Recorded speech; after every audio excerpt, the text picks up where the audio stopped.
right, folks, welcome to the channel, Rockin' the Country. I'm Don, and within one day, I've got 2 Elvis songs up.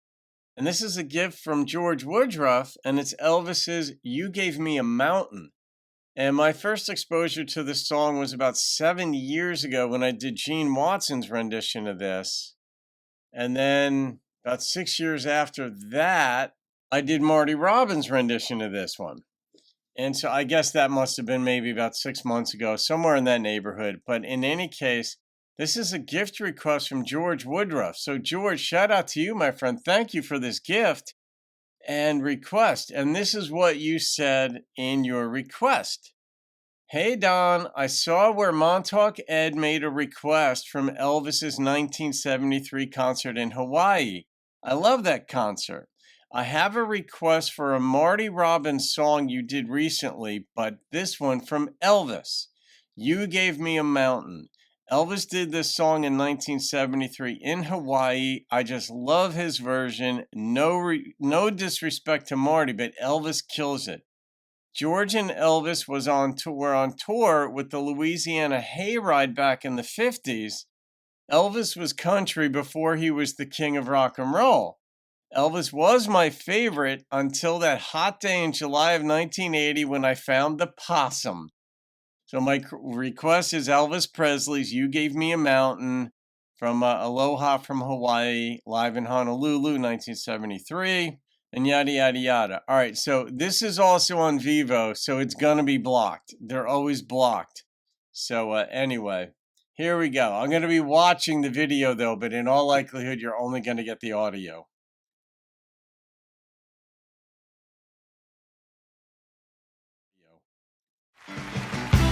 Thank you for their gift and request, George.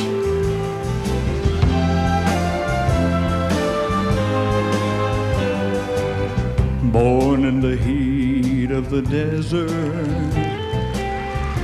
my mother died giving me life, deprived of the love of a father, blamed for the loss of his wife. No, Lord, I've been in a prison for something that I never done. Yeah. It's been one hill after another, and I've climbed them all one by one. Oh, but this time, Lord, you gave me a mountain.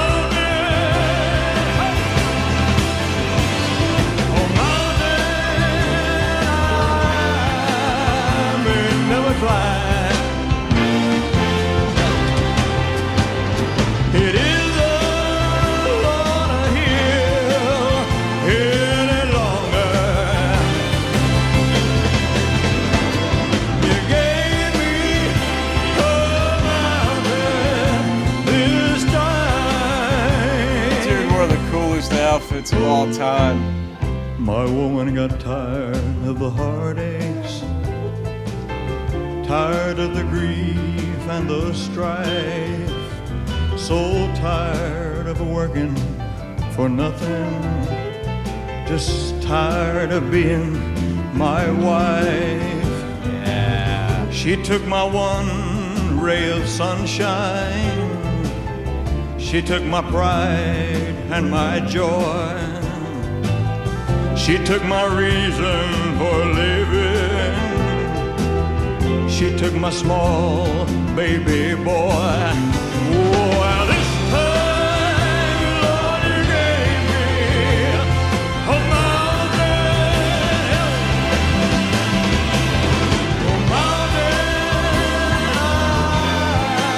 I may never climb. It isn't on a hill any longer. You gave me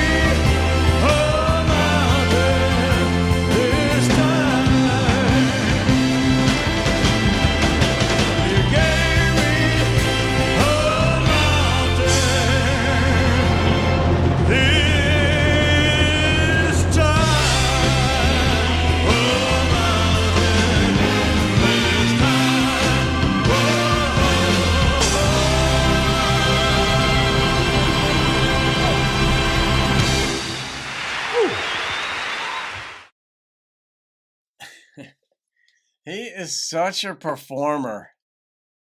I mean, B.B. King in the special That Echo Will Never Die, what B.B. King said in there about Elvis, he said, like, everything Elvis did went so large that everybody noticed it. And, some people looked at that wrongly and overanalyzed it and all this kind of stuff. But Elvis is a performer. You could take a song like this, that's like one of the saddest songs ever, content wise. I mean, when he's born, his mother dies. That's hard enough. But his father blamed him for the mother's death. So there was no love in the household, probably animosity. That's the way it was somewhat presented, that you could freely assume that. Then he goes on, his wife doesn't want to be with him anymore, and she takes his kid away. There was not a single ray of sunshine in that song. It wasn't sung about anyway. And yet you're watching Elvis perform it, and you're like, oh my gosh, I'm being so entertained here by the saddest story ever told. One of them, but then you reflect back on Marty Robbins or Gene Watson singing it, and you're like, you feel the knife going into your heart for this guy. But when Elvis is performing, it's a whole different ball game.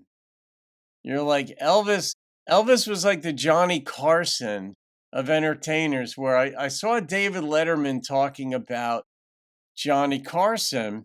Obviously, this is decades ago, but Letterman had said that Johnny Carson was his inspiration. And one of the things that he learned, and when he spoke with Johnny, is Johnny said, when you're interviewing people, it is not about the people you're interviewing. You are the center of attention. It is about you. And I thought, wow, like I wouldn't even have seen that. I would have thought it was about, getting more into, the musicians, the actors, the economists, whoever you're interviewing, about them. But Johnny Carson learned early on that it really was about him, make him the focus, and that's what people were there to see. And Elvis had that naturally. Good dude, caring guy, unifying guy, inclusive guy, generous guy, but he knew it was about him. And so he used his gifts and talents for great purpose and effect and all that, but it was still about him, even in a song like this. Somehow you feel entertained. Incredible. Yeah, George, it would be tough, but then you saw George Jones in 1980 and it was like, oh, this is the guy.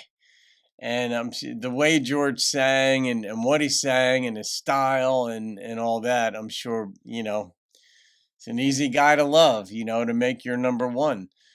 All right, I'm going to rate this performance. God, sometimes it's just hard to rate them, which is why, in one sense, it's easy to go with the number that popped into my head.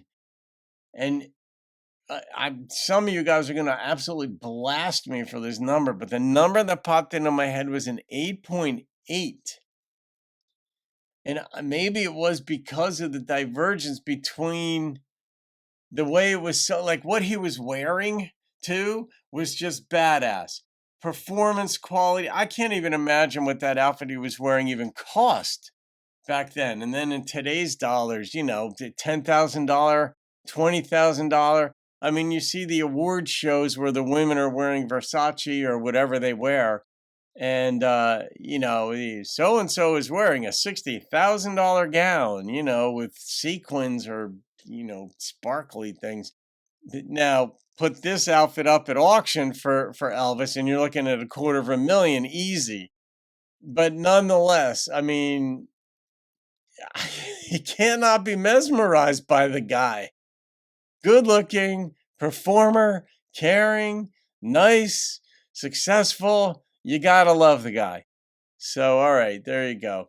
All right, folks, hope you enjoyed that. You could thank George Woodruff, who may be George Jones's number one fan, but certainly loved Elvis, as so many people did. Have a great day. I'll see you on another video. Keep rocking the country.